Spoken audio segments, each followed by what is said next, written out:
Welcome to TOMMO'S Race CHINWAG, your favourite Formula 1 podcast produced by a British biased bloke with a massive Swede full of very questionable wheel knowledge. Broadcast live on YouTube and after the fact on Apple Podcasts and Spotify. We have a good old natter about each and every Grand Prix of the season.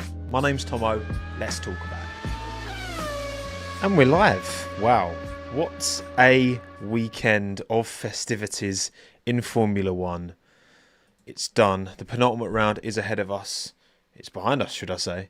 Qatar is done. Abu Dhabi lies ahead. And there's 3 drivers in this title fight. Somehow, for the first time since, 2010, where we had 4, we've got more than 2 drivers in the title fight coming into the final Grand Prix, split by 16 points from P3 to P1.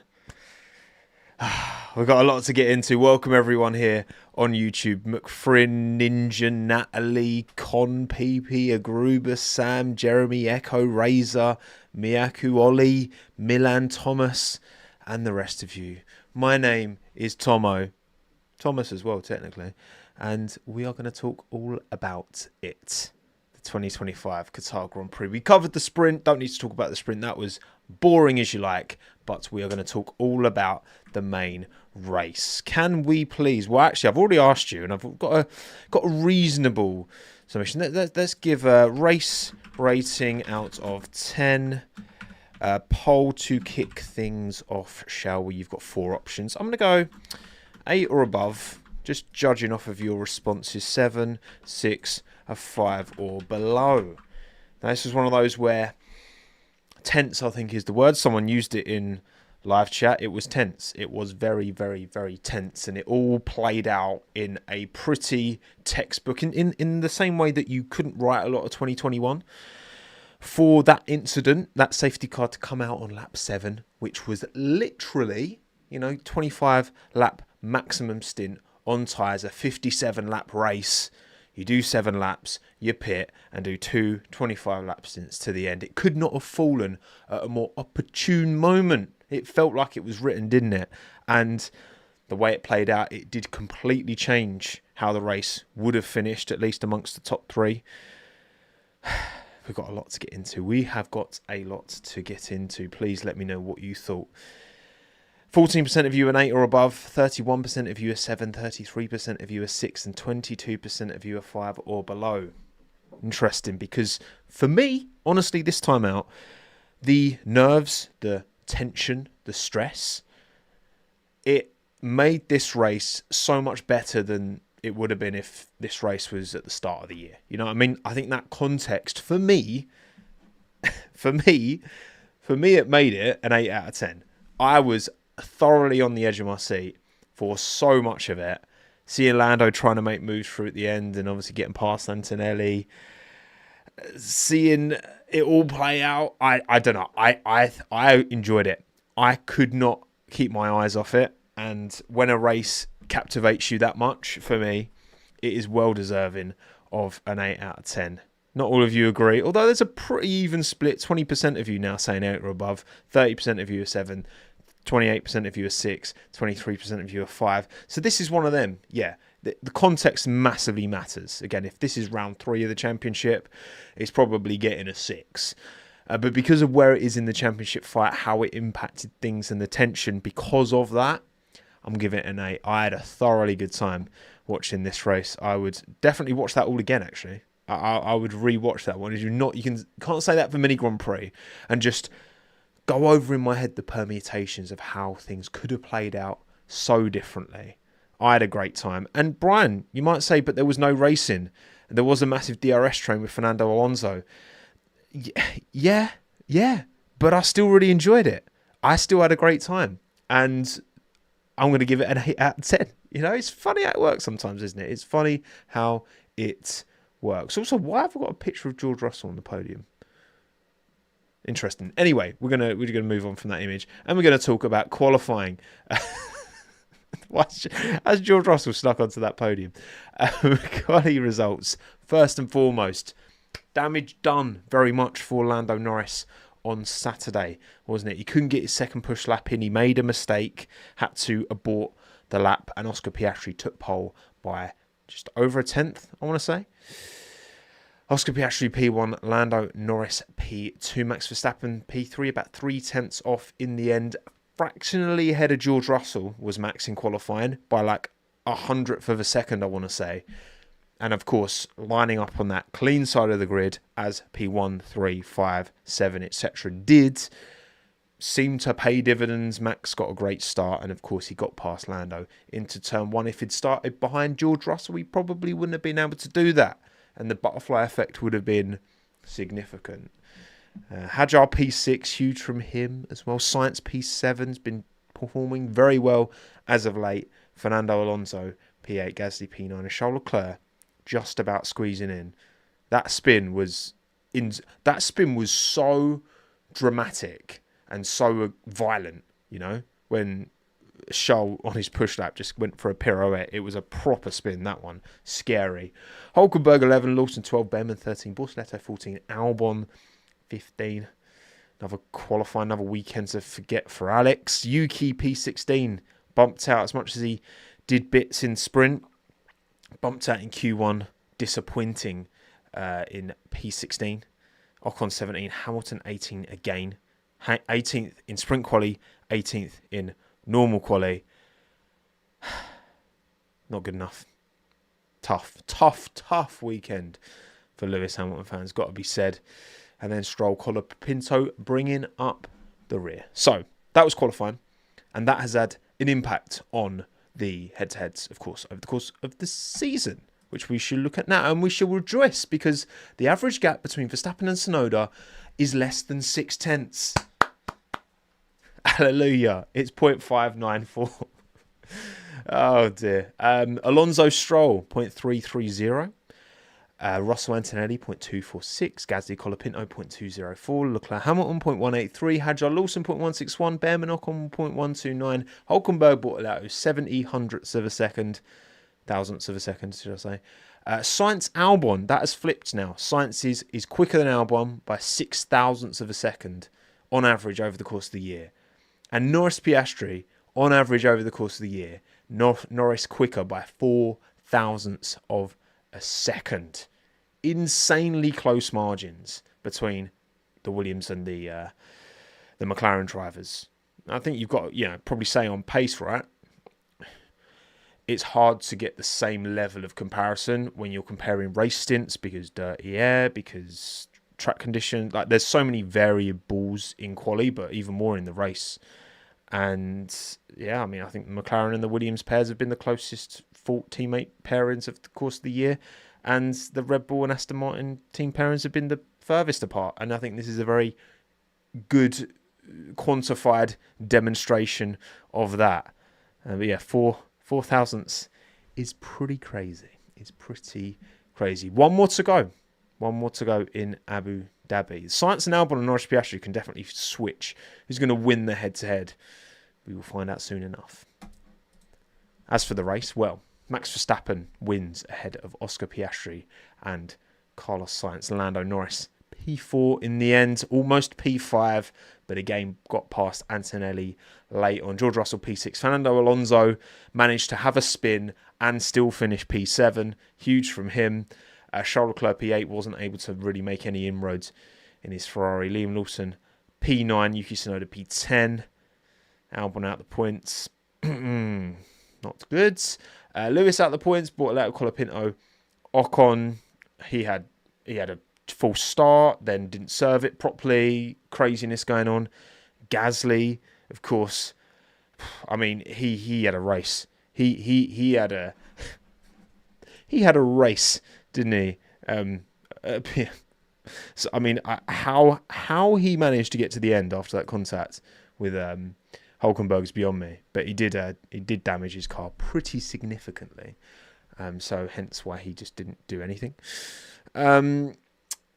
Then Stroll retired like right at the end. I didn't even realise he'd retired. But he's classified as collision damage that ended his race. But at the end of the day, he was nowhere. He just had a very, very ridiculous race. Behrman had some madness go on in his pit stop, and it was looking so good, and then it was looking so not good. So gutted for Ollie. because he was well on for a very, very decent result again. And of course, Hulkenberg punted. Tough day in the office for old Nico. Wasn't meant to be. Did not pay off for him, and Behrman was indeed very unlucky. But so was Hulkenberg, because definitely that was on Gasly, if you ask me. What an insane! I can't believe how I can't believe how this one played out. There's so many things. Right, this sport is such a sport of fine margins. Okay, you talk about this in qualifying all the time, but you just think, if that safety car, comes out a lap earlier, a little bit later or whatever, you make that decision a bit easier, a bit harder.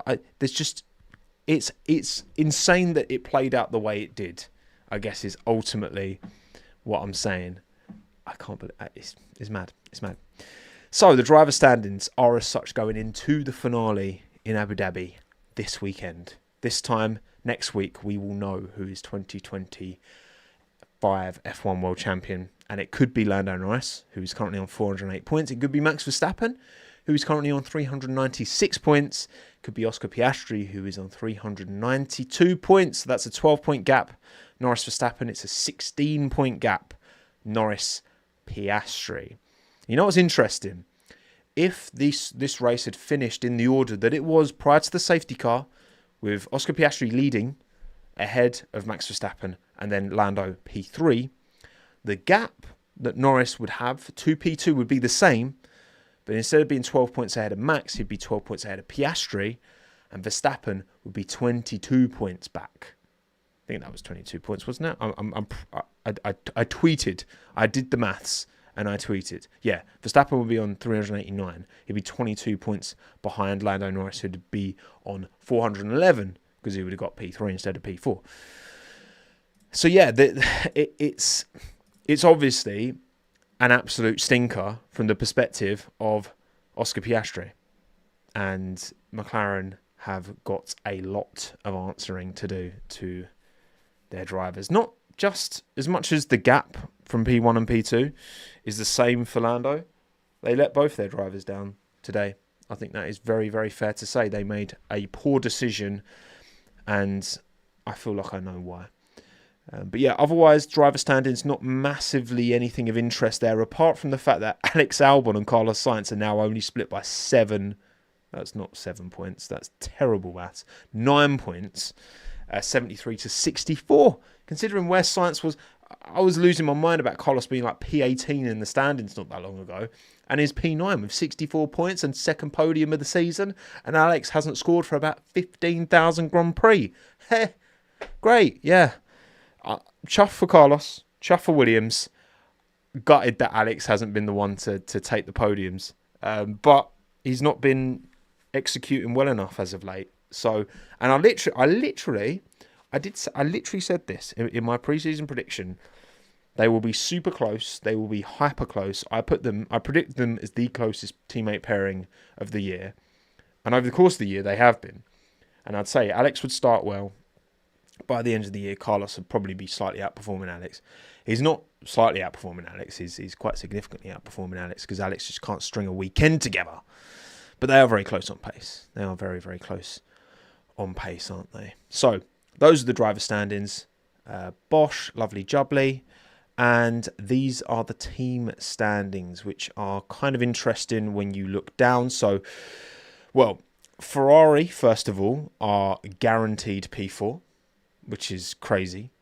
Red Bull need a Yuki masterclass and Mercedes nil point in order to catch P2. So they're pretty much guaranteed P3. Mercedes guaranteed P2, essentially. Of course, Carlos Sainz, amazing work, essentially guarantees Williams P5. Hadjar should have delivered P6 almost certainly, shouldn't he? But then his front wing failed and popped his tyre later on in the race, which was annoying. He didn't have contact with Ferrari. I think it just failed. I'm pretty sure it just failed. So 92 points for Racing Bull. Should have been a lot more. Liam Lawson, of course, brought 2 home, but should have been more for Hadjar. Aston Martin now look much more comfortable in P7, 80 points ahead of Haas with 73. Again, should have been points for Behrman, but a terrible pit stop, massive error. Had to do a 10-second stop go as well because the car was released unsafely. And not a good day in the office for Haas. Certainly a bit of a clang when you look at all things and take all things into consideration, wasn't it? But yeah, there how the team standings sit with 1 weekend to go. Still very much, that battle for P7. It looks like Haas have lost it. If Sauber nab Haas for P8, I'll be absolutely fuming. To be honest, I'll be gutted because I want Haas to get 7th because I just think I'd so much rather see Haas get 7th than Aston because they are like polar opposites. You've got the small minnows and you've got the big spenders, and I want to see Haas get that P7. It doesn't look like it's going to happen, but Sauber only 5 points behind Haas. So, you know what I'm saying? You know what I'm saying? I don't know how that's going to play out. So those are the team standings. Excellent. Right. Okay. Let's quickly jump into the old super chats. Thank you all for supporting what I do. I do appreciate it. You support me enough by just being here and watching my stuff. But if you want a super chat, you can. Thank you, BJRN Christian, I'm going to say. Stella, as in Andrea Stella, can take the man out of Ferrari, but not the Ferrari out of the man. Excellent strategy. How much oversight does Stella have of strategy? Because, of course, his responsibility is team principal now. And as much as he was formerly a strategist, I do wonder how active he is in the nuts and bolts of the strategy. Because obviously they've got Randy Singh and they've got a whole team whose responsibility is ultimately strategy. And Stella's got work to do outside of strategic endeavours, doesn't he? Oh, Stella. Snatching defeat from the jaws of victory. I'll fill in the blanks. Oh dear. Tough day in the office. Thank you, 7 Omhen. Tommo, can Max really do this? What's Norris like around Abu Dhabi? Norris is good around Abu Dhabi. Of course, Norris won last year around Abu Dhabi, didn't he? I'm pretty sure he did. Hang on, let me check. I'm pretty sure he won around Abu Dhabi last year. Am I wrong there? And didn't he have? He's pole and won. Yeah. Lando won in Abu Dhabi last year. I thought he had. And then obviously Max won in 23 because that's all he did in 23 was win. So yeah, Lando's good around Abu Dhabi. Obviously we didn't get to see Oscar's race pace play out in Abu Dhabi last year because Max clipped him and spun him out into turn 1, didn't he? So yeah, we didn't get to see that manifest. But in qualifying, the gap between Lando and Oscar, it was 2/10. Lando had 2/10 on Oscar in quali in Abu Dhabi last year. Also important and not good from Asker. I went to call him Asker for some reason. Oscar Piastri's point of view is that he will not do FP1 in Abu Dhabi. He has to give his seat to a junior who will not be Alex Dunn now because he's scarpered from McLaren and we don't know where he's going to be yet. So I guess maybe, I don't know, it's not confirmed, is it, who's doing that FP1? Tell me if I'm wrong, chat. Could it be Bottas even? Maybe? I mean, he is their reserve technically. Or hopefully Pato O'Ward. That's who I'd like to see do it. And I imagine it'll be Pato. But Pato did Austin, didn't he? Hirakawa? Probably not Hirakawa because I feel like Toyota are now fully in bed with Haas, aren't they? Fornaroli deserves it. Spoiler alert. F2 World Champion. Congratulations, Leonardo Fornaroli. Back to back. No teams picked him up. But he's won F3 and F2 back to back. Which means he cannot be ignored. So that's got to be interesting. Bottas isn't a rookie, obviously.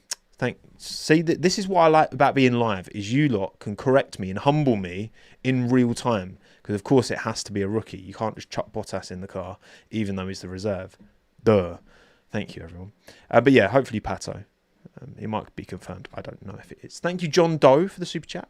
Do you think they didn't pit? I'm assuming you mean to say that. Do you think they didn't pit so that it would be fair for the drivers? Well, essentially, John, I do. My opinion on it, and we'll go into the details, is that McLaren are so afraid of giving any kind of preference to one driver over the other that they just decided to not make a call, bring neither in, and end up worsening both of their drivers' results in the pursuit of absolute clarity, fair, equilibrium, equality, however you want to call it. But we will get into the details. However, that is essentially how I feel about the situation. Thank you, Ankfu. Yuki prayed for that Hajar puncher. Yes, it worked out for Yuki, didn't it? Because he promoted him from P11 to P10, so he got a point. And tough for Isaac, man. Tough for Isaac. He did not deserve that. It was a lovely drive. Thank you, JP. How did George not get a penalty? I'm assuming, are you talking about unsafe release maybe in the pits? Because obviously everyone came in on the same lap. Lap 7 obviously originally for the safety car, then lap 32 to get that 25 stint. And it did look like on that first lot of pit stops, wasn't it, that he was released right in front of Lawson. But you watch the replays and it's not quite so bad.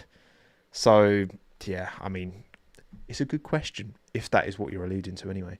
Thank you, Karthik. Should Albon be worried about Sainz's recent results? Albon should be worried about his lack of results. Because I think Sainz is just doing his thing and delivering. And we've seen Alex do his thing and deliver as well at the start of the year. Alex should be concerned that he's not been able to deliver as of late. He needs to focus on himself, improving his performances and improving his execution, because we know he can do it. Again, it's not like Alex is still putting in those performances, but Carlos is slightly outperforming him. It's just Alex is having bad weekends, like relative to... Ignore Carlos for a second. You look at Alex's season, and it started really strongly relative to the field, and it's ended really poorly relative to the field. So regardless of what Carlos is doing, Alex needs to work out, well, how does he get back to the levels he was doing at the start of the year? Which is, a lot of it is execution. It's not that he doesn't have the pace, it's just that he's not getting the tyres in the window. You know, team execution, it's just not working at the minute. So that's what he needs to be worried about. Because if he sorts all that stuff out, he'll be close to Sainz. I've got no doubt about that. But Sainz is showing what the potential that car has right now. And it's disappointing as an Alex fan to see him struggle. But you got to call it as you see it, and you got to call him out, and he needs to do a better job. Absolutely. Thank you, Raphael. Am I the only one who thinks that McLaren did not pit both of them because Norris would be the most compromised and could lose a lot of points, but Piastri, why not split strategies? He was sacrificed.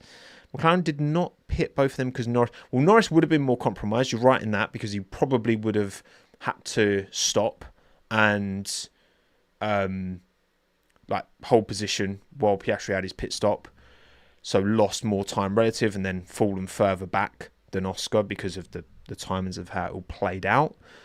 I do essentially, I agree. I think McLaren chose not to make a decision that would adversely affect one of their drivers, because they are so hell-bent on pursuing this absolute even Stevens, no difference between the two, and that manifests in instances like this. You know, we've seen it a few times this year, but I think this is and actually to me, this is a prime example of where it's not McLaren favouring Oscar. I do not think that has been the case throughout the course of this year. What I think is that it's them trying to pursue this untenable goal of absolute equality, and it makes them make decisions like this. You know, why would they? If they were favouring Lando, why would they give Oscar a 1.8 second pit stop? Like, it's just, you know, why attribute to malice that you can attribute to incompetence? And I think that is what it is. It's incompetence they're demonstrating by choosing to go with this route that just doesn't make any... It just doesn't work in the real world, you know? They've got such an advantage. You look at the constructors, like look, right. Let's remind ourselves. Let's just remind ourselves of how clear they are in the constructors. 800 points.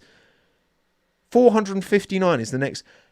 And this is at the end of a regulation cycle. Like, McLaren should have this title done, packed, ribbon on it, little card on it with thanks, cheers, sent raw mail, 48 tracks, not even first class, delivered, opened, tried on, not liked, returned, received, repackaged, sent again to someone else.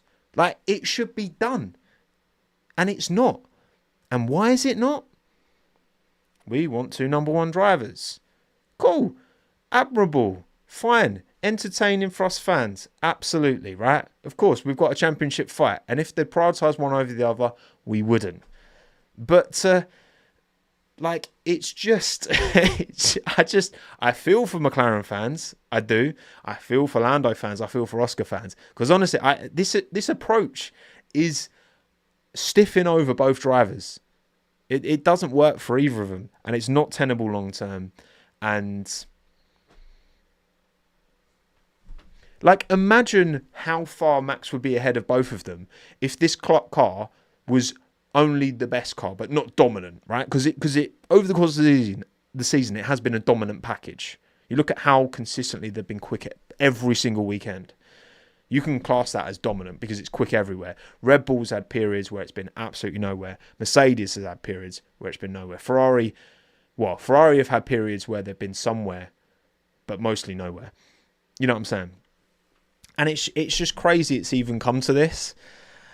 And that's the choice that they've made. You know, and if they want to play it this way, then fine. But they will continue to have weekends like this. They'll continue to make mistakes like this because the only way you make a call like you made today, as far as I'm concerned, is if you're terrified of making any kind of decision that could favour one driver over the other. So what you do is you just leave them both out and just let it play out and let everyone else pit. And then you've giving your drivers a massive uphill task, you know? And so, but again, to me, yeah, all right, sure, Oscar was ahead and it would have affected him. He probably had enough of a gap to come out in a good position, fine. But again, if they were favouring Norris, they just would have boxed him and not Piastri because it would have still been the preferential strategy. But they don't favour Norris. They just are so caught up on this even keel stuff that they just make stupid decisions. That's the way I see it. That is the way I see it ultimately. Thank you, Mank Jedi. Appreciate it. Alex is also my favourite driver, but he has had a frustrating season. How's he gone from one of the best drivers in the first half of the season to one of the worst in the second? It's an excellent question. Look, what I would say as well, Mank, is that of course, performances versus points. You know, when I look at Alex's qualifyings relative to Carlos's, for example, right? So I've got in my spreadsheet first half, second half season compared. So in the first half of the season, so Alex has been behind Carlos in this second half of the season in qualifying, but only by 0.112 of a second. So just over a tenth shy of Carlos in this entire second half of the season, not including Abu Dhabi.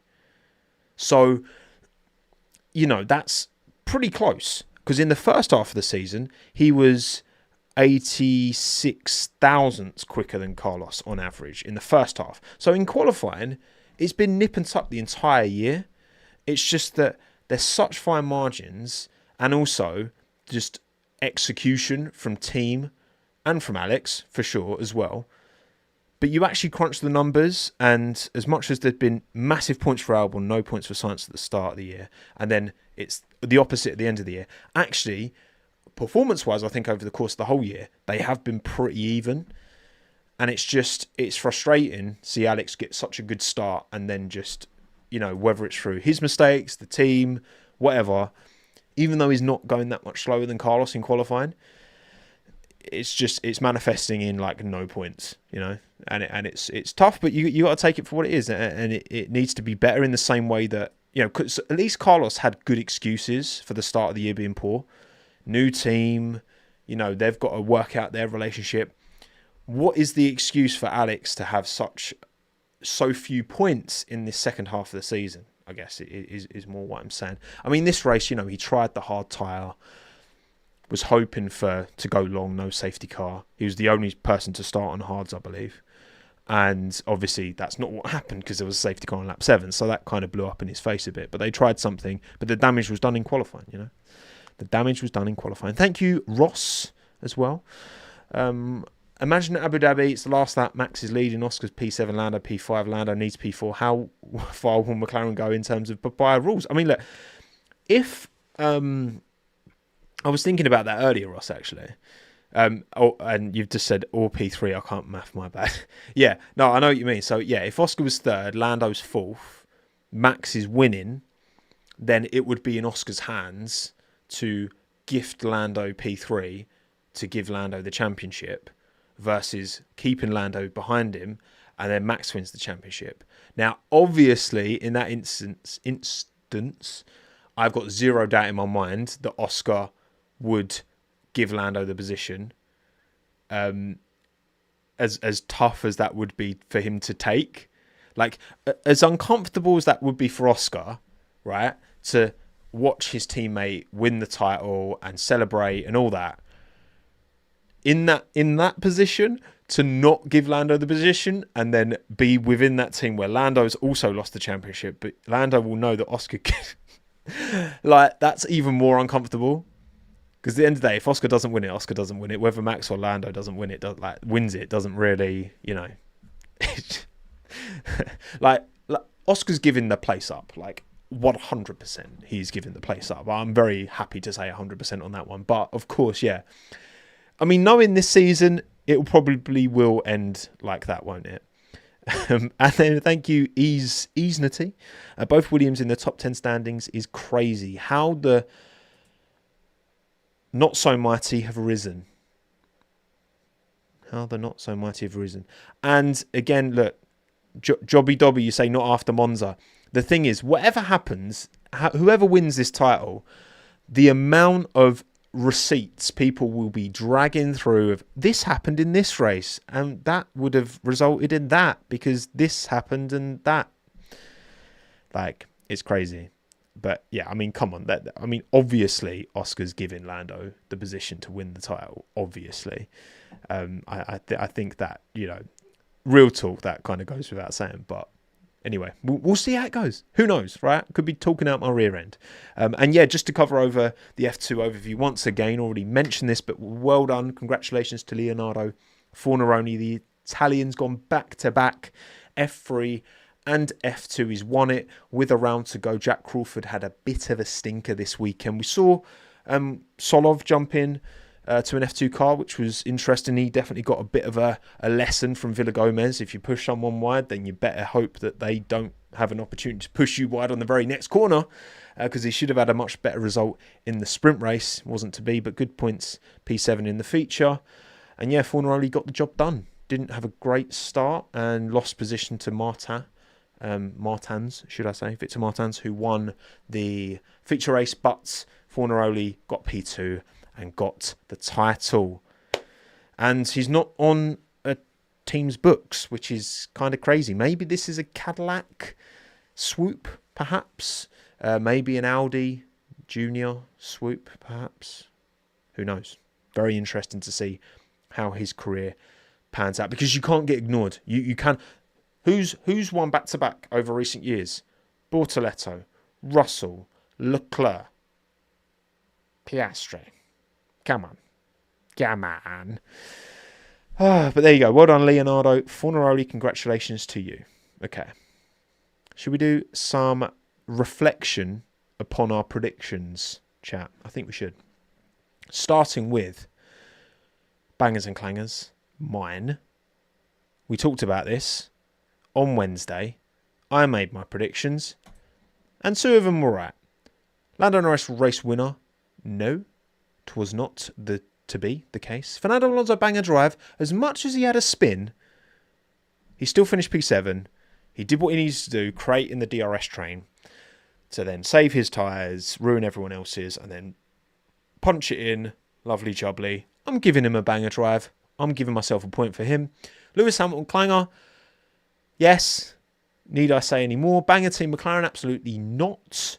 Clanger team Williams? Absolutely not. So I'm going to give myself 2 out of 5. 2 out of 5. Patrick, 0.67 points for Alonso. I know your game. I'm more of a 0.87 kind of guy. All right. As for yours, you won. Well done. Max race winner, yes. Max banger drive, yes. Lando clanger, no. I'm not giving you a point for that. He didn't clang as much as other people clanged, and also it wasn't Lando's fault that McLaren gave him and Oscar terrible strategies. Yes, he lost position lap 1, but it's not a clanger drive. Banger team McLaren, no. And clanger team McLaren, yes. You can have a point for that. Lovely. So well done, U132. Hope you're happy. But what about bangers and clangers? The actual winners from the 2025 Qatar Grand Prix. Last week I gave it to Carlos Sainz because I felt like his performance went underappreciated, under the radar, and I think he deserved it. Now, you could definitely make a compelling case for Carlos Sainz for this Grand Prix as well. On the podium, did what he had to do, made gains in the pit stops, and boom, happy days. However, I've got to give it to Oscar. Like, the whole weekend, superb. Pole sprint quali, 1 sprint race. Pole normal quali, should have won the real, like, great start, got away, was commanding that race and is given a terrible strategy. And if it's any consolidation, Oscar, if you're out there watching, mate, you got banger driver. So it's not all bad, okay? It's not all bad. Oscar, I think he deserves it. I think he deserves banger drive this weekend. Even though his team stiffed him, he deserves it. So I'm giving it to him. Bosh. But what about you? Well, 1,359 of you voted. Thank you very much for getting involved. Appreciate it. Follow me on YouTube, Twitter, Instagram, wherever, at TOMMO'S to get involved in the polls so that you can give your thoughts and be part of the collective fan vote. I appreciate you all for getting involved. And we will be doing it all again on Wednesday for the pre-race CHINWAG for the Abu Dhabi Grand Prix. So make sure you're here for that. Right.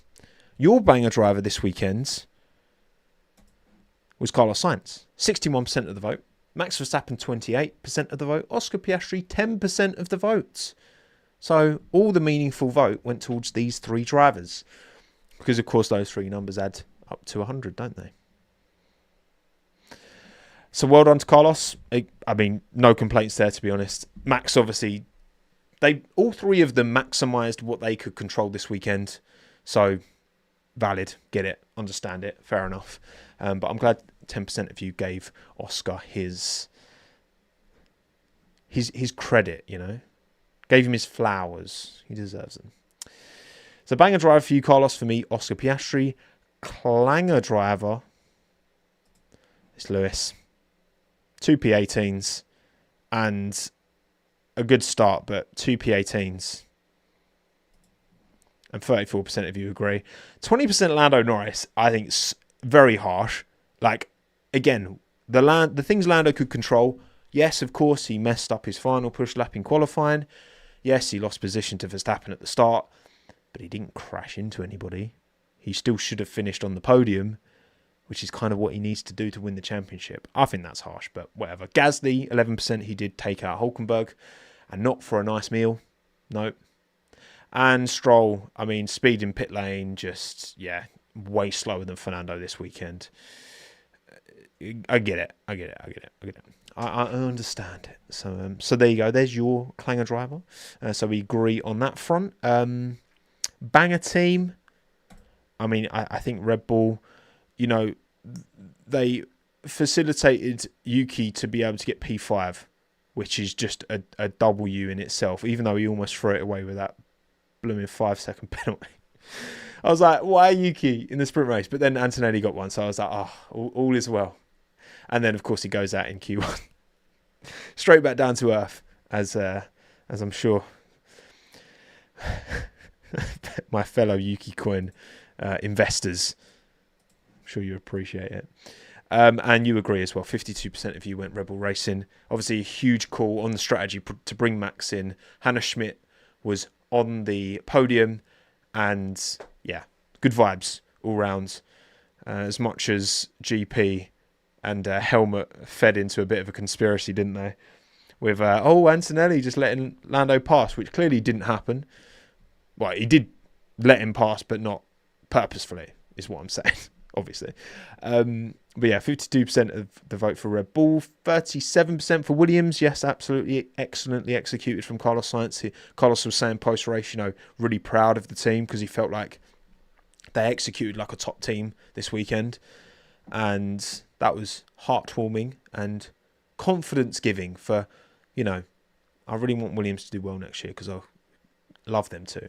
What a lovely pair of drivers. And then Mercedes, 6%, good points at the end of the day, so you take it. Clanger team. I mean, it's on any other weekend, it's like Ferrari were nowhere pace-wise, all over the gaff. Haas, lost massive points and, couldn't serve the pit stop for Okon penalty correctly. And Behrman had his weird pit stop where it just destroyed his race. There's so many clangs from Ferrari and Haas. You would think it's a done thing, but turns out the team that finished P2 and P4 are taking it because I've given it to McLaren because it's just such a clanger. And so have you, 78% of you. 15% Ferrari, 4% Haas. How Haas have come away 4% of the clanger vote when you think you objectively look at how bad a weekend. That just shows how big a clang McLaren have had. Because it's shocking. It's shocking. But they are, architects of their own outcome in this instance, McLaren. So people just forget about Haas. I mean, that's a fair point, Ventura. But they shouldn't. Always remember Haas. So, yeah, over the course of the year, I'm keeping tally. And these are mine. And these are yours, which you can look at if you want. But I'm not going to waste too much time. Let's go team by team and just reflect on how things turned out. So, of course, yes, Hülkenberg, decent job in qualifying for Nico, P11, Borsaletto, P15, I want to say.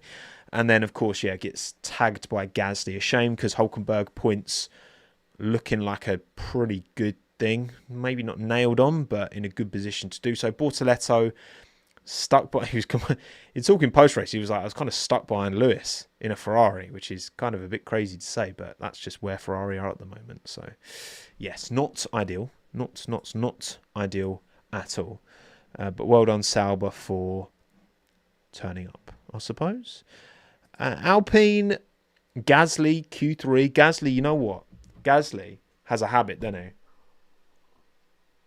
He's still, that 21 Gasly's still in there somewhere, who is an absolute dog in qualifying in the best possible way. Unreal. And Q3 for Gasly, huge. Colapinto struggled all weekend. And it's a shame that he just misjudged it, didn't give Nico enough room.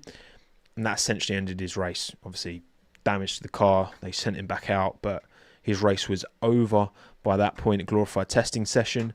And it's not good enough from Alpine yet again. However, again, Q3 pace at least gives some kind of confidence that, all right, they kind of maybe understand the car they have underneath them, even though it's not particularly fast.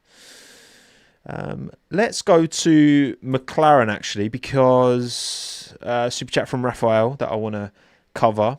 Both McLaren drivers are being referred to as guilty winners in Portuguese. I don't think it has the same meaning. It's when you win by being in the right place and right time while trying as hard as you can to F it up. Yeah, I mean, it is going to be interesting how, the driver that wins, how it's going to be reflected upon, I guess, and how they're going to be considered, because without a doubt, you know, if Max wins this championship somehow and if he finds a way to do it, I think, broadly speaking, you know, it's going to be seen as one of his most impressive, if not his most impressive. I don't think it would be his most impressive. I think, yeah. I think 21 was his most impressive, to be honest. As much as it was also very chaotic and there were many things I didn't agree with that year, it was very impressive to toe-to-toe with Lewis and win that title in the end, regardless of the circumstances, over the course of the entire season. Anyway, I don't want to don't want to open up that wound, but yeah, it's going to be interesting to see how it's reflected upon, because the absolute consensus is that, you know, there is a lot of conspiracy, there's a lot of belief, and I get where it comes from, where you see Oscar's performances just drop like a stone so quickly over a period of races and then all of a sudden bounce back at this Grand Prix where he was the quickest driver over the course of the weekend. I think that is fair to say. Yeah, I mean, we'll see. We will see. It's going to be fascinating to see how this is all like received once we know, because it is still odds on Lando. Absolutely, it's still absolutely Lando's to lose. And the thing is, I think something you've always got to keep in mind as well when we're looking at rating Oscar and rating Lando is that they are going against arguably the greatest of all time, certainly in that conversation, in his prime years. So, like, when you're driving against someone so good, like, it's going to warp, you know, your bad days are going to be made to look worse than they actually maybe are. You know what I mean? And so we're all kind of guilty of that. You know, if you're making mistakes relative to a very good driver versus making mistakes relative to one of the greatest of all time, that is kind of different. But yeah, obviously McLaren have, I don't know how better to, I think I've already kind of summarised my it is a knock-on effect. It is an outcome from their approach. And it is an approach that is unsustainable, and an approach that I don't think they need to do. They don't need to overcomplicate it. If you know, McLaren like to say, you know, and I completely agree and believe and understand in what they intend to do, right, with this, where it's like, you know, we want the two best drivers, we're going to give them equal opportunity, and then they're going to deal with it. But the thing is, you're not, they don't have to do it this way. And I've said this before, and I say it again, right? If you give both of your drivers, and I'm not just including the drivers, I'm including their entire side of the garage. So the driver, the strategist, everyone on their side, okay? Give them the autonomy, give them the freedom, give them the responsibility to be in control of their own weekend, okay? So if Lando's quicker than Oscar, fine. If Lando's strategy is better than Oscar, fine. If Lando's pit stop's better than Oscar, and of course they do share a pit crew, but when Lando comes into the pit, it's his pit crew. When Oscar comes into the pit, it's his pit crew, right? Surely that is the way to truly treat your drivers and your two halves of your team equally. It's by actually treating them equally and allowing them to take the dubs when they get a good, like Lando in Hungary, where he was allowed to do that one stop and it turned out being the right strategy. Good for him. Good for his team for gambling and making that work, because Lando still had to pull off that stint. And he should be able to do that, in my opinion, and it still be considered fair racing, because Oscar didn't go for that strategy, could have chosen to, didn't. But then you can't do that, what they did in Hungary, but then have, you know, a slower pit stop for Lando that directly results in him coming out behind Oscar and then ask Oscar to give back the position. That's a double standard. That doesn't make sense. And that's not, because for that pit stop, Lando had a bad pit crew not a bad pit crew, you know what I mean? He had the pit crew represent him in that moment and deliver a bad pit stop. They didn't for Oscar. I mean, this time out, you had, in the first round of pit stops, Oscar's pit stop was a second longer than Lando's. What, are you going to ask Lando? Well, no, Lando, you got to give Oscar a second back. You got to slow down by a second on your delta. Ridiculous, right? So you don't need to do it that way. I think both drivers would be very happy by being, right, we're going to give you the same equipment, and then you, your team, your side of the garage, you can do whatever you want to do. You can undercut each other. You can play against each other. Fine. We're still giving you equal opportunity, and we're not interfering, and you allow it to play out. And then you wouldn't have all this PR. You wouldn't have all this noise and nonsense, because the team could just be like, look, we're just allowing the teams to go at it. And because we're a true racing team and all this stuff, like, it just really isn't that complicated, if you ask me, and they're just making it so much more complicated than it has to be, and it is what it is, isn't it? Never mind. That you should have, given, in that instance, it comes in, and then if Oscar's side of the garage thinks, right, we should pit here, you pit. If they don't, you stay out. If Lando, right, I'm going to do opposite of Oscar because I want to beat this guy, because I want to win the world title, then sometimes there's a benefit, sometimes there's a gain to being behind, because you can box opposite. And I think McLaren should have, and again, this is why, to me, it just proves that they're not favouring Lando, because if they were favouring, they would have just allowed him to box opposite Oscar, do the better strategy, and probably finish ahead of him. But because they're so like, it needs to be equal, but they're doing too much. Way too much. Way too much. Way too much. Anyway, I've talked enough about McLaren. Right. It's just mad. I just don't understand what they're doing. And the same can be said for Ferrari. Oh dear. I mean, I've never seen Charles Leclerc look so uncomfortable driving a car. Especially in the sprint part of the weekend. My goodness. The amount of moments he had. It's just, the red Aston. It's awful, isn't it? It's absolutely awful. And it's mad, isn't it, that Carlos Sainz, the guy who had to vacate his Ferrari seat for Lewis Hamilton, has got 2 podiums this year, and Lewis has 0. And he's definitely not getting one in Abu Dhabi, that's for sure. I mean, it's just... And I mean, Lewis is not saying anything because, Okon told him off. And what's happened? The car's just not... It's so Ferrari. And I was so naive to have any belief at the start of the year. Will it ever turn around? I don't know. But, yeah, I mean, I said this earlier in the year, and I don't think everyone agrees on this, and that's fine. We shouldn't all agree on these things. But I do think for Ferrari to go out of their way to change so much of their car and relatively move backwards, where they finished last year, like Charles Leclerc outscored... It's mad to think, isn't it? In the second half of last year, Charles Leclerc outscored everyone. Can I just remind you all, right?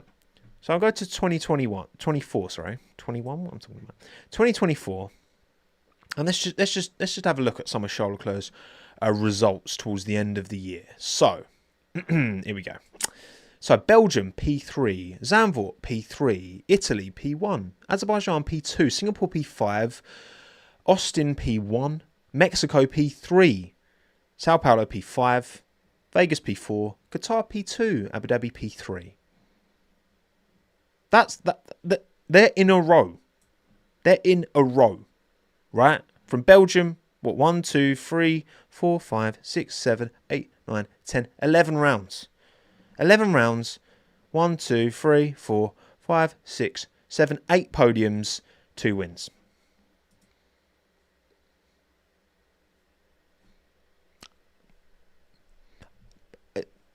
Sometimes words are not necessary. We just need to just soak it in. Just take it in. So then you end last year with a car that is clearly competitive. And instead of iterating on that and refining it and improving it, but, not changing the world, not going back to square one, you change so much of the car. And again, Fred Vasseur made, 95, whatever the number he gave was, of percent of the car change going into this year. And you go nowhere. You make no progress, which gives me very little faith in Ferrari's simulation tools. These are the things you have to look at for 26, How has a team taken what it has and improved and gotten, just moved in the right direction, That will carry over. If your simulation software, your CFD, doesn't do the job now in 25, it will not do the job in 26. So, yeah, I think, there's been talk about Lewis not being in the car next year. He will absolutely be in the car next year, as much as this is painful. And it's certainly more painful than I was expecting. Because it's funny, the quality gap between Charles and Lewis over the course of the year, right, within 0.2. First half of the year, 0.172. Second half of the year, 0.195. Like, better than I expected. Considering Charles a god over a lap and he's been at this team since 2019. Like, I don't know. I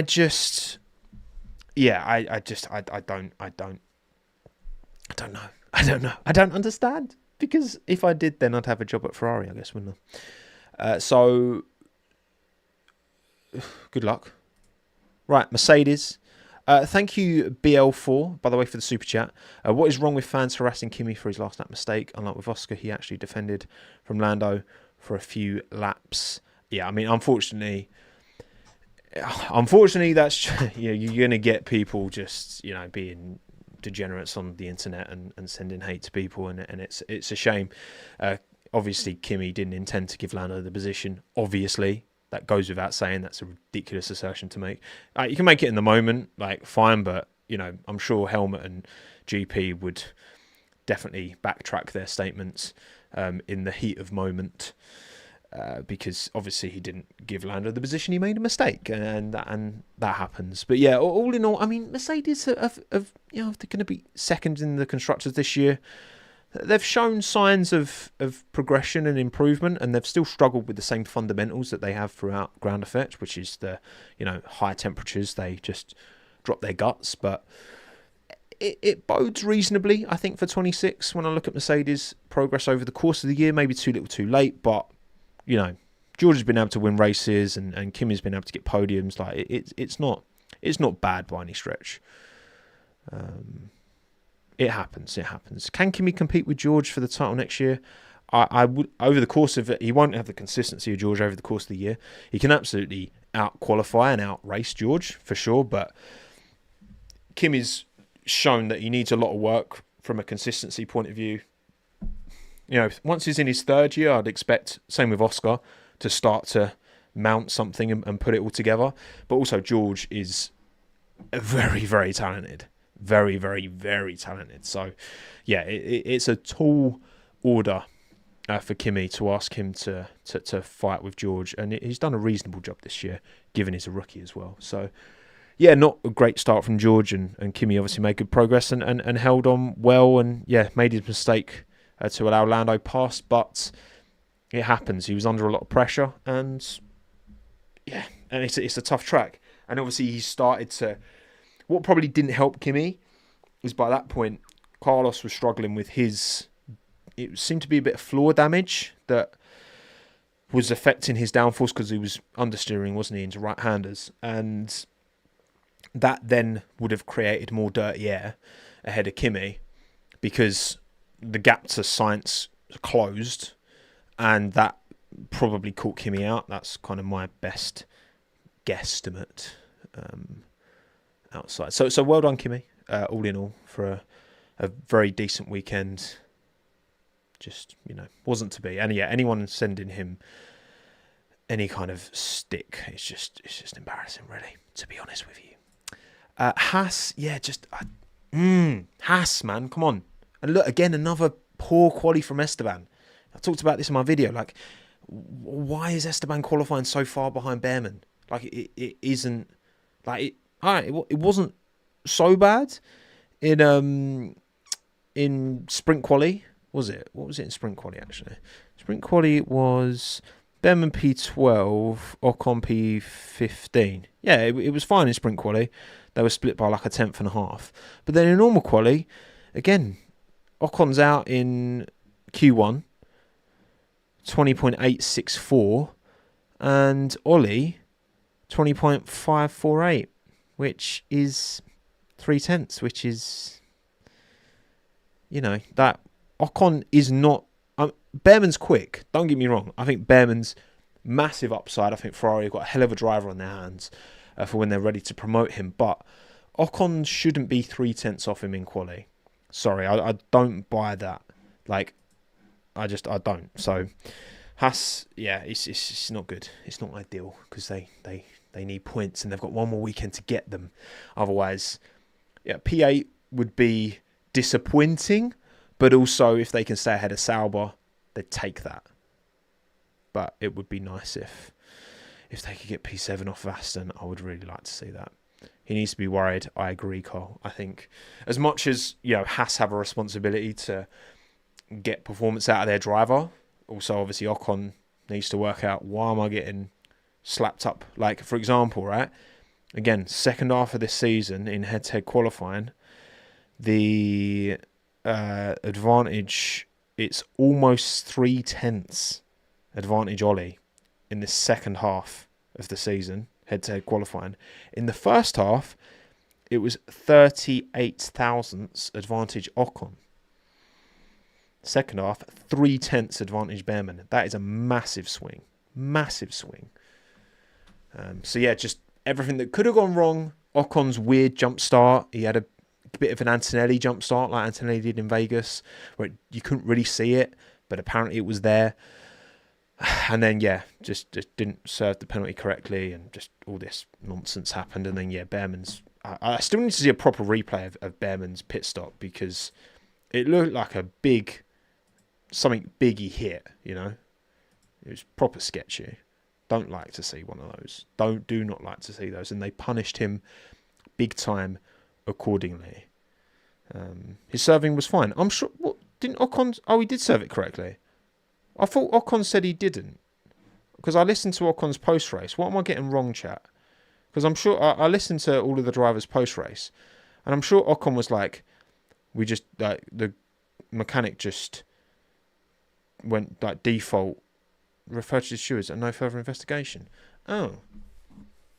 Serving wasn't fine, but penalty got reversed. But there was no further. He was getting investigated, but then it was okay. Oh, okay, fair enough. Interesting. Yeah, because I thought Ocon alluded to it being served incorrectly, but I must be wrong, because there was no further investigation. Fair enough. But either way, not a good weekend for Haas, where it should have been points, but again, it had only been Behrman bringing home the points. And they pitted twice under safety as they didn't do it right the first time. Is that right? Anyway, Racing Bulls, Hadjar. What a shame. I'll tell you what, though. Like, Hadjar has had a good chunk of bad luck, I think, over recent weekends. As much as he hasn't delivered huge swathes of points as of late, I think he has been unlucky. And I would still put Hadjar as my Rookie of the Year. I would. I think his lack of preparation plays into it for me as well.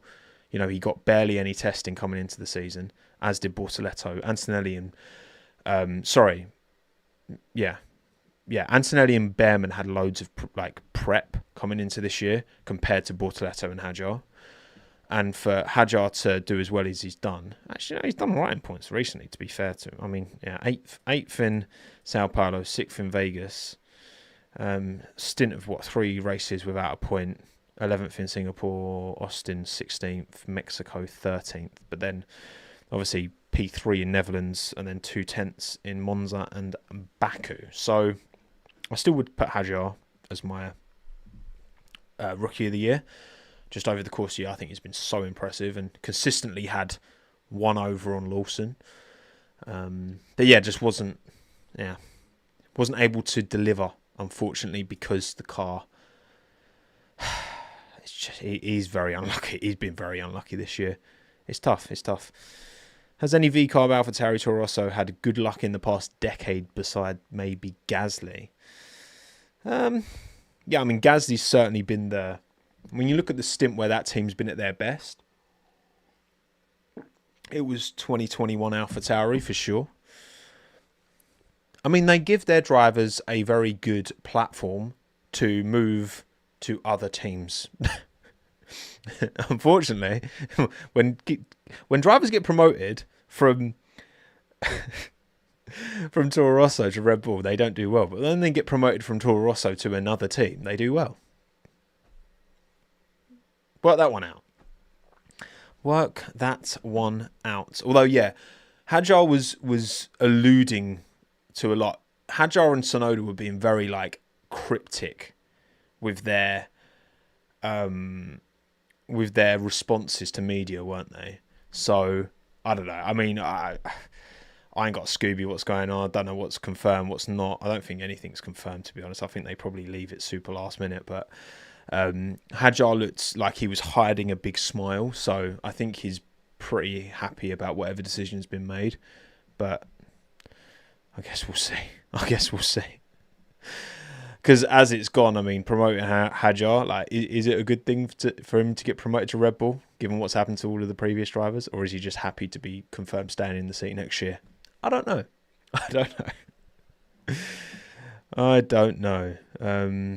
Ted leaked it on the notebook. They will confirm on Tuesday. That's what you're saying in chat. Interesting. Well, we'll see. We will see. The sooner we know, the better. Soon we can stop asking blooming questions about it. But not much more to say on Racing Balls, to be honest. Just weekend. Annoying. Shame. Williams.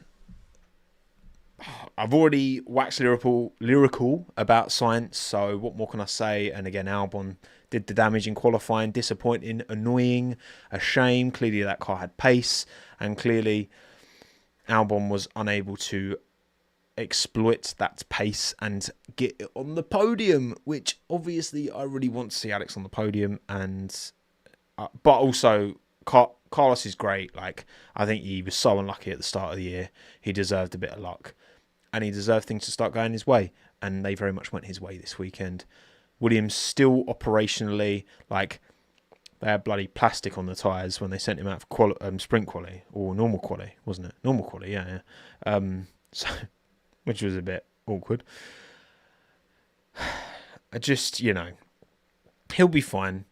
It's just annoying that he just hasn't been able to get the points on the board, because, yeah, like I say, it's been a stinky run-in for Alex. What is P13, 14, 14, with a P6 in the Austin Sprint, P12, P11, retired in Vegas, and then P14 again. It's kind of crazy when you look at the start of the year and that little spell of 3 retirements in a row, but otherwise pretty much points every weekend. And now it's just not executing, which is concerning. He needs to lock in next season. I'm sure he will. And look, again, it's another year for the team to get a bit more serious, because you got to remember where Williams were in like 2019. So, all the investment, all of the facilities, all of the new staff, like, Carlos is going to help them become a serious team, and that is going to help Albon's side of the garage as well, right? So, yeah, because Carlos was saying, it was really interesting, he was saying about how, they have tried things with the setup in the simulator this weekend that's really helped the car. And, Tom Clarkson was like, oh, do you not wish you did that earlier on in the year? And he's like, well, you've got to kind of go through the pain, the ups and the downs, and of working with a new team, but also experimenting with strategies. And we know Carlos is a bit of an engineer himself, so that must really help the team in terms of pushing it forward. It's good. It's promising for the team. Alex will be fine. Less of that Elbon rich tea biscuit. How dare you? Aston Martin. I mean, Alonso was quick. Stroll was not. I mean, the gaps between Stroll and Alonso were pretty big this weekend. It was, 4.46 of a second, almost half a second in normal quali, and then 0.531 over half a second in sprint quali between Alonso and Stroll. I mean, I do say, I've said this a few times. Lance isn't Stroll. Lance isn't Stroll. He is Stroll. Lance isn't slow. I maybe take that back. Just, qualifying average over the course of the year consistently over 0.3. 0.32 in the first half of the year, 0.34 in the second. He's not good he's slow in qualifying, but in the race he's usually okay, but then he makes a rookie mistake.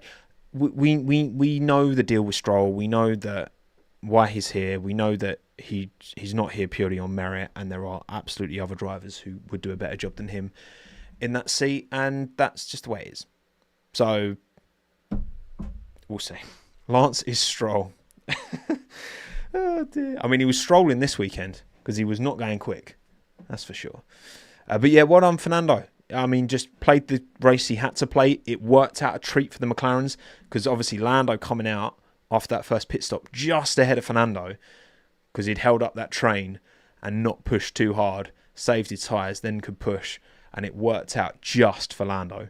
So that was a clutch pit stop from McLaren, to be fair, Lando's first one, and then obviously clutch for Oscar's second because it was 1.8. But yeah, Fernando did what he did and wouldn't, he could afford to have a little spin and still finish P7. So, well done, Fernando. He said he was going to enjoy this last couple of Grand Prix as a last hurrah to the AMR 25, whatever it's called. And jobs are good one. Well done, Fernando. Looks like they've consolidated P7 most likely. And then finally, of course, Red Bull. Again, huge job from the team who turned the car around because Max was struggling with the same issues in sprint quali as he was in actual quali, which was bouncing. And they dialed that out in the setup ahead of normal quali. He still wasn't fully happy with the car, but they got in a better place. He qualified 3/10 off pole. But in the end, turn one, hugely important, chucked it around the outside. Obviously was on the clean side of the track, which would have helped him. But at the same time, got the job done, got ahead of Lando. And then, of course, Hannah Schmidt and the Red Bull strategy team made the right call, bringing him in. They delivered the pit stops they needed to. Max just chugged away on those tyres, those C1 hards. Did what he had to do, was catching Lando by the end of it as well. McLaren seemed to think that they'd just drive off into the distance, and that obviously wasn't going to happen because you literally didn't take the free pit stop. And and Max wins the race pretty 8 seconds in the end. Pretty comfortable, I'm sure. He wouldn't have allowed, even if Oscar had caught up to him, getting him to actually pass is a whole nother matter, especially past Max Verstappen. So, yeah, I mean, excellent work from Max in the race to deliver what they did, even though this track didn't really massively play to the Red Bull strengths. Operationally, they executed, and that's where McLaren are perhaps showing their naivety. Maybe that is the way. So yeah, well done, Max. Well done, Red Bull. Bosh, lovely jubbly. Happy days. We have a championship fight till the very end. Let's get rid of all of these. All the way back through the stream to go back to the graphic that really matters, which is the driver standings. This is how it sits with one round to go. Norris, Verstappen, Piastri. There are many permutations. At the end of the day, if Lando wins, he's champion.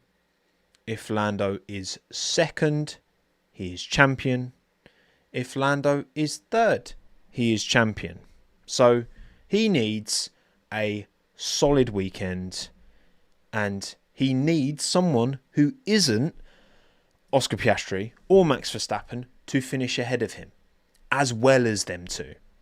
So it is out of Oscar's hands and Max's hands somewhat. Who will be that driver? Who is most likely to be that driver to finish ahead of Lando Norris, who isn't Oscar Piastri and Max Verstappen. George Russell, certainly possible. Kimi Antonelli, certainly possible. Let's not talk about Ferrari. I mean, they were quick around Abu Dhabi last year, so who knows? Maybe Yuki Tsunoda. That's actually, really, if Yuki can find any weekend to switch it on, this is the weekend where if he can somehow finish ahead of Lando Norris and get that Tsunodium, then it's job done. But even then, you're still asking Max to win the Grand Prix if Piastri can win it.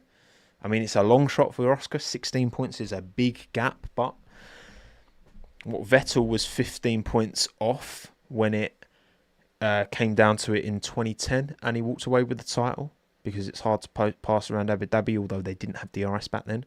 And that's part of the reason why they brought DRS in the first place, because of the Petrov Kubica train.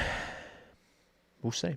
I'm thoroughly excited that this is coming down to the line. I'm so glad it's worked out this way, and may the best man win. Max Verstappen, Lando Norris, Oscar Piastri. One of them will be 2025 F1 World Champion. We will know this time next week, and we will talk all about it on Wednesday for the pre-race chinwag for said Grand Prix. And I'll probably do something different, actually. I might go live just before the race finishes. I might go live maybe when there's like 5 minutes to the end of the Grand Prix, and then like do a post-race thing straight after. I thought that might be quite a cool idea. But also let me know in the comments below if you've got any suggestions, because I feel like I want to do a dedicated thing straight after, and then do a proper post-race chinwag maybe like later on that evening. You know what I mean? Like, because when we know who's champion, I don't really want to be talking about all the other teams. I just want to kind of focus on that as like a dedicated thing. But again, you let me know your suggestions, your thoughts in the comments. And yeah, maybe film my reaction to whatever happens at the start. I might actually, maybe chuck that in as well. I'll have like 2 screens up. We'll make it work. We'll do something fun. In-race chinwag. There you go. Bosh. First. There's a first for everything. Right. Thank you, NK McFrin, Reigning Silence, Adam, Kevin, Alex, Stan, Rich T Biscuit, Lilium, Mia Quirty, Even Fleur, A Gruber, Patrick, Relaxing, Adam, Party, Emerald, Brandon, Yard Animal, Priest, Thomas, Burkosaurus, Oscar Peroni, Avkid, Lou, Cindy, Ventura, Drippy, Lucas, Awkward, Smear, Bales, and the rest of you. That's a wrap. My name's Tommo. Thanks again. Have a good one. Ta-da.